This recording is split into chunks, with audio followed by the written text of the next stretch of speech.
So we're in ETech, which is our newest building. It's a lab, academic research building.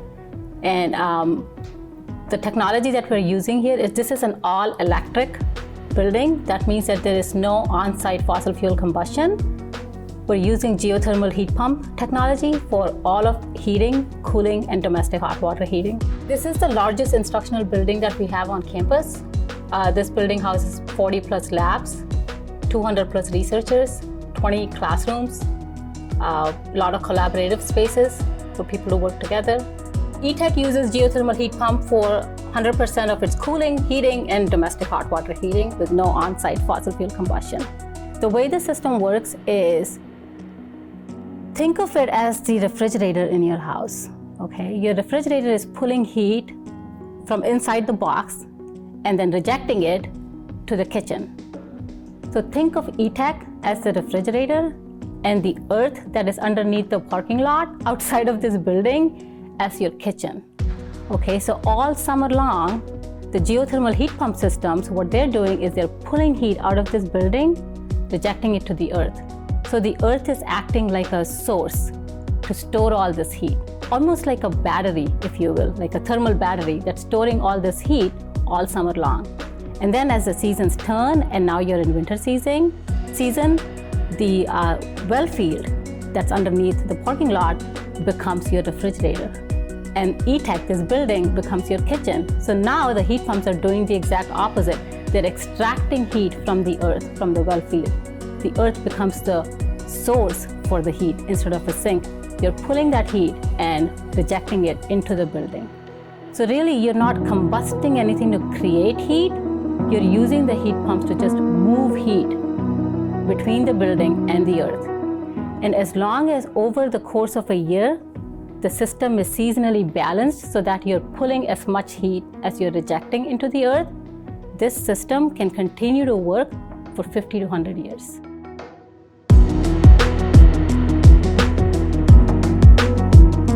Class has been doing a lot of work with data from our energy system that Indu has provided to me, which has been fantastic. So the students get data from our geothermal system, from our solar PV arrays, as well as the central heating plant. And they're comparing the data sets, they're analyzing them to figure out, are we building systems that are efficient? Are there things we could be doing better? How balanced is our heating load in terms of our geothermal energy systems in particular? And so we challenge the students to analyze the data, but then to also kind of think about, well, what could we do better? And they have to propose solutions that are hopefully useful to the sustainability office moving forward. I think that one of the best things about teaching this class is the passion that the students bring to it. So we have environmental science majors and engineering and sustainable engineering majors, and they want to make a difference. They want to learn about these resources because they know climate change is a problem, and they know that they're going to be part of the solution, and that it's their generation that gets the opportunity to make a real difference. And so they are so excited to see the systems, to learn about them, but also to feel like, okay, our campus cares about this project, our campus cares about what they're trying to do, and might actually use it one day.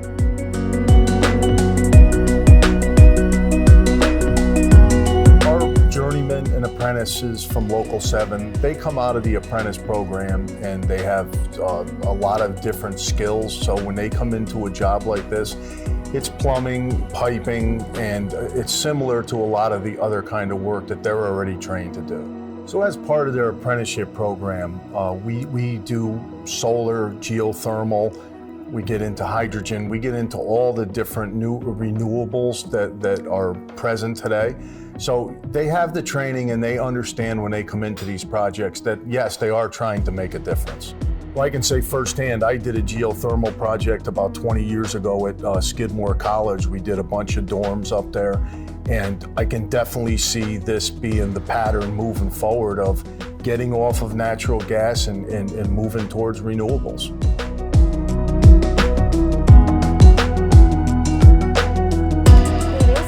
Fear, even among the design community and building operators and owners, about how applicable geothermal heat pump technology is in cold climate like ours. But We built Liberty Terrace, was our first building that we built with geothermal heat pump system. It's a 500-bed residential building that came online in 2012. And at that time, there was a lot of concern about going all electric and not having any sort of gas-fired heating in the building. So we actually provided for a temporary connection. So in case of an emergency, we could roll out a temporary boiler, connect it to the building, and still have heat. That building opened in 2012, so we've been operating it for 10 years now. We've never had to roll out a boiler. This system works. So when we came to the design of ETech, because we had that prior experience, we were able to confidently tell the design team that we can design a building with all-electric geothermal heat pump system with no backup heating, fossil fuel-fired heating systems, because again, we had a very successful experience with Liberty Terrace. The heat pump system, the beauty of the heat pump systems is because you're not combusting, but you're just moving heat around, the efficiency of the heat pump system in heating mode is 300 to 400%. So for every unit of energy that you put into the system, you get 3 to 4 times heat out of the system. Compare that to even a condensing boiler, which is your most efficient gas-fired condensing boiler.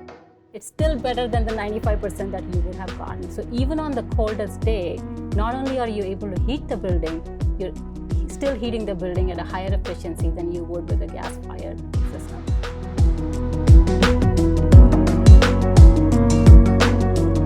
The reason we decided to make ETech all electric is because it is one of the pillars for getting to a decarbonized campus. So when you talk about a decarbonized campus, you're talking about 5 things. You're talking about strategic energy management, reducing the energy use within the building so that you can get to the lowest energy use intensity possible, which we did with this building through better envelope, better lighting, better HVAC systems, better controls. That's how you reduce your energy use. The second pillar, which is what the geothermal heating and the all-electric piece comes in, is beneficial electrification. That's when you say no on-site fossil fuel combustion for any building use. So typically when you see buildings use natural gas for heating, in this building, we use electricity for heating through the use of these geothermal heat pump systems, so there is no on-site fossil fuel combustion. So beneficial electrification is your second piece. Your third piece is renewable electricity. Now that everything is electric, you've eliminated fossil fuel, where is that electricity coming from? For this building, about half of its electricity is coming from an on-campus solar project, a 2 megawatt solar project that's on the main campus that delivers electricity to this building. So about half of it comes from on-site, the other half comes from off-site project, but getting to that 100% renewable electricity. So that's your third pillar. The fourth pillar is data, making sure that you're collecting all the data, that you have building management systems that are proactive, that are helping you maintain this building at that high performance.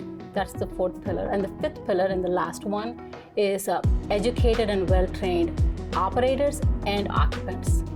That you want operators who know how to maintain this building at that high level, but you also want, operators, but you also want occupants that care about this building. They care about the energy performance, and they do their part to make sure that this building continues to be a sustainable role model.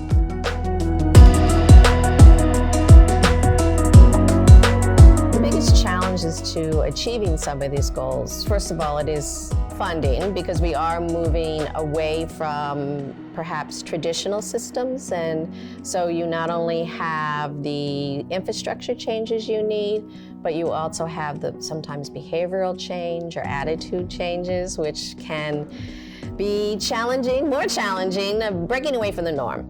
The state should definitely use union workers, and I know we talked about it before, but it comes down to our training. It comes down to the skills and the knowledge of the workers that we send to the job every day. We're supplying them with the most highly skilled, qualified workforce for those projects, and they should definitely be prevailing wage projects. The university has been very successful in reducing our overall carbon emissions. we've reduced it by 24% since 2008-2009, even though we've added 9% to our building, to our campus buildings. And we've also saved, by reducing our energy use, we've saved about $2.5 million a year, but it took about $30 million in investment to get to this place. To get to a zero carbon campus, a decarbonized campus with beneficial electrification and strategic energy management and renewable energy technologies, we did a high-level decarbonization pathway plan back in 2021, and we estimated that it would cost us $400 million to get to a fully decarbonized campus. But when you look at our main campus, we have a central plant that provides heating and cooling to all of our campus buildings. The heating is obviously coming from natural gas-fired, fossil fuel-based equipment.